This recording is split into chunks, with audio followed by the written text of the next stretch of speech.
திமுக ID விங்கும் TRP ராஜாவும் தமிழக அரசியலுக்கு ஒரு சாபக்கேடு. அதை பார்த்துக் கொண்டிருக்கும் ஸ்டாலின் அவர்களும் தான். நான் என்ன சொல்றேன்னா, கொஞ்சம் கூட மரியாதை இல்லாம உங்க அப்பா வயசுல இருக்க ஒருத்தரை, எதிர்கட்சி தலைவர், முன்னாள் முதலமைச்சரை கேவலமா சித்தரிச்சு ஒரு கார்ட்டூன் திமுகவோட ஐடி விங்கோட அபிஷியல் பக்கத்துல போறீங்க. நான் கேக்குறேன், டிஆர்பி ராஜா, உங்க அப்பா டிஆர் பாலு இப்படி கார்ட்டூன் போட்டா நீங்க ஒத்துப்பியாயா?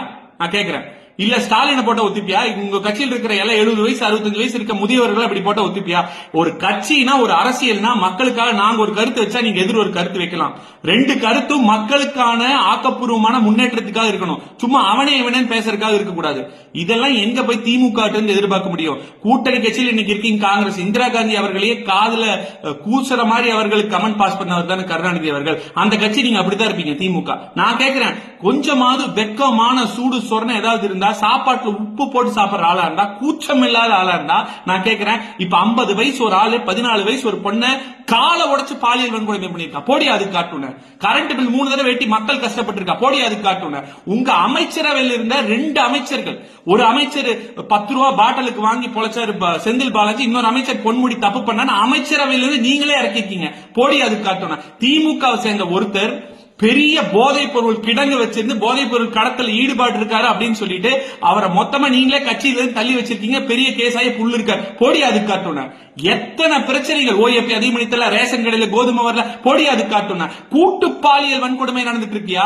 அதுக்கு போடியா காட்டுன. சட்டம் ஒழுங்கு எங்க பாட்டால் பாலியல் வன்கொடுமை. அது இல்லாம முதியவர்கள் எங்காவது கிராமங்கள்ல தோட்டங்கள்ல இருந்தா கொல்லப்படுறாங்க. அது நீங்க என்ன பண்றீங்க? வேற ஒருத்தர் அரெஸ்ட் பண்ணி ஏமாத்தி காமிக்கிறீங்க. போடி அதுக்கு காட்டுன. இந்த மாதிரி கொஞ்சம் கூட கூச்சமே இல்லாம 4 வருஷம் ஆட்சி பண்ணிட்டு இத்தனை வாக்குறுதிகள் கொடுத்துட்டு அந்த வாக்குறுதிகளை எத்தனையுமே நிறைவேற்றாம உங்க முதலமைச்சர், பொம்மை முதலமைச்சர் ஸ்டாலின் 90% பண்ண, 80 பண்ண, 70 பண்ண, 95 பண்ண மாத்தி மாத்தி சொல்றாரு. அவருக்கு தான் கணக்கு தெரியல, மாத்தி மாத்தி சொல்றாரு. அதை பத்தி போடியா காட்டணும். இப்படி கொஞ்சம் கூட ஒரு நாகரிகம் இல்லாம நாங்க இங்க நல்லா கேட்டுக்கோங்க. திமுக ஐடிவிங்கா இருக்கட்டும், டிஆர் பாலுவா இருக்கட்டும், அவங்களுக்கு மேல இருக்க ஸ்டாலினா இருக்கட்டும், அதிமுக காரனுக்கு பயங்கிறதே கிடையாது.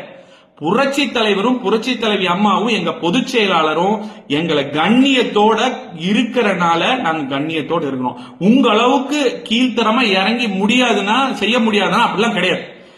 இதோட நிறுத்திக்கங்க. இதோட விளைவுகளே வேற மாதிரி இருக்கும். நீங்க கண்டிப்பா சந்திக்க வேண்டி இருக்கும். அதிமுக காரங்களை பத்தி உங்களுக்கு தெரியாது. நீ சும்மா தம்பி வா, அந்த வா, இந்த வா அப்படின்னு போஸ்ட் வேணா போடலாம். நான் கேட்கிறேன், உண்மையான ஆண்மகனா இருந்தா டிஆர்பி ராஜா, நான் கூப்பிடுறேன், நீ வாயா, ஒரு மேடை போடுவோம். உங்க 4 வருஷ ஆட்சியில நீங்க என்ன சாதிச்சு காமிச்சிட்டீங்க மக்களுக்குன்னு சொல்லி நான் சொல்றேன். நீங்க பண்ணாது. யார் பேசுறான்னு பாப்போம். கருத்தை முன்வைப்போம், தரவுல முன்வைப்போம். உங்க பொம்மை முதல்வர் எதை பண்ணல, என்ன பொய் சொன்னீங்க திமுகன்னு சொல்ற